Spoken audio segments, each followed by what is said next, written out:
South Korea condemns Sinai bus attack which killed 3 Korean tourists. 5 people are killed after a building collapses in Akko.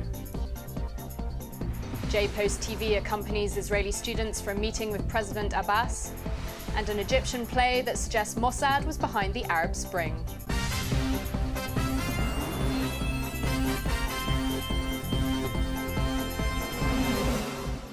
Shalom, welcome to the Jerusalem Post News. Our top stories for Monday, February 17th. South Korea's foreign ministry has condemned the Egypt bomb attack near the Tabar border crossing in the Sinai on Monday, which killed 3 South Koreans and their Egyptian bus driver and left 24 others wounded. The bus had been travelling from St. Catherine's Monastery, a popular tourist destination in South Sinai, to Israel when it exploded. A foreign ministry spokesman said the Korean government could not repress their anger and astonishment over the terror attack. Family and home church members of the victims grieved the loss of their loved ones, having last week seen off a congregation of them on a 12-day pilgrimage to Turkey, Egypt and Israel. This was the first terror attack on tourists since the Egyptian army overthrew Islamist President Mohamed Morsi in July, spurring an Islamist insurgency in the country. The perpetrators or group behind the attack is still unknown.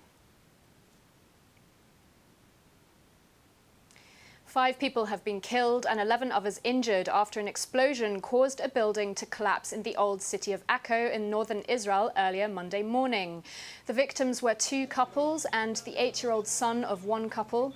Their 10-year-old daughter escaped with light injuries. Paramedics and IDF search and rescue teams rushed to the scene to extract others trapped in the rubble.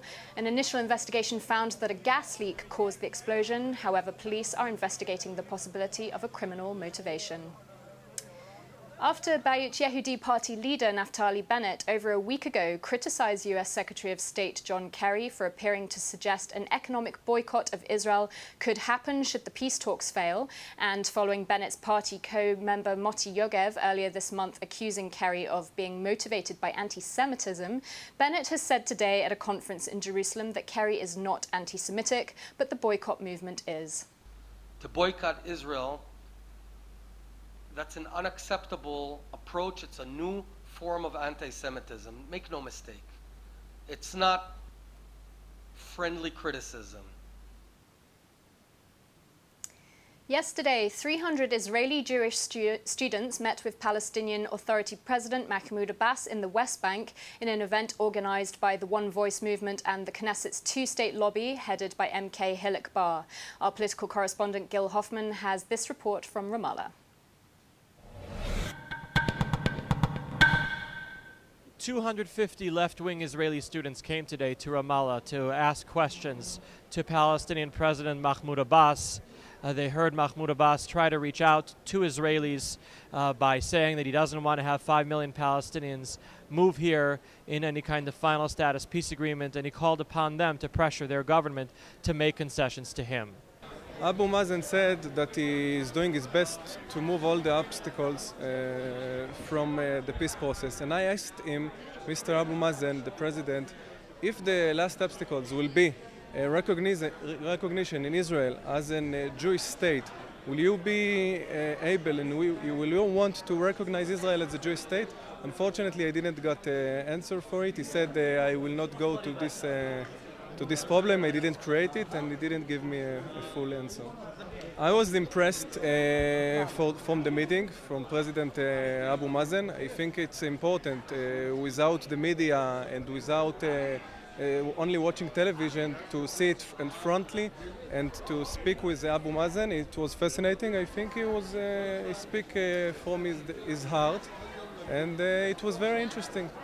There were no questions asked by students wearing a yarmulke, no questions asked by right-wing students at all, despite promises by the organization One Voice and the Knesset lobby for 2 states for 2 peoples, which organized this event.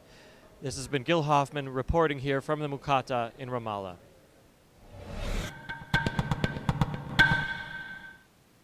Egyptian TV has aired a play entitled The Spy, which portrays the Mossad intelligence agency conspiring to exacerbate the Arab uprisings, along with other anti-Semitic characterizations of Israelis. The play shows a scene of security officials, all named Binyamin, claiming Israel wants to rule the world, amongst other things. المصريين هم اللي سرقوا اللحن مننا ولا احنا اللي سرقناه منهم؟ اكيد طبعا هم اللي سرقوا اللحن مننا، زي ما سرقوا الاهرامات وابو الهول. اهم حاجه نعرف المظاهرات دي في التحرير وبس ولا في حتت تانية؟ الى الان في التحرير، بس قريب قوي هتبقى في كل مكان. قال ايه؟ الشعب المصري بيطالب بالتغيير. According to a report by the Middle East Media Research Institute, the play was aired end of January on Egypt's Al Hayat TV. Funny way to express love for thy neighbour. That's it. We're back tomorrow with more main headlines. Until then, shalom from the Jerusalem Post studio.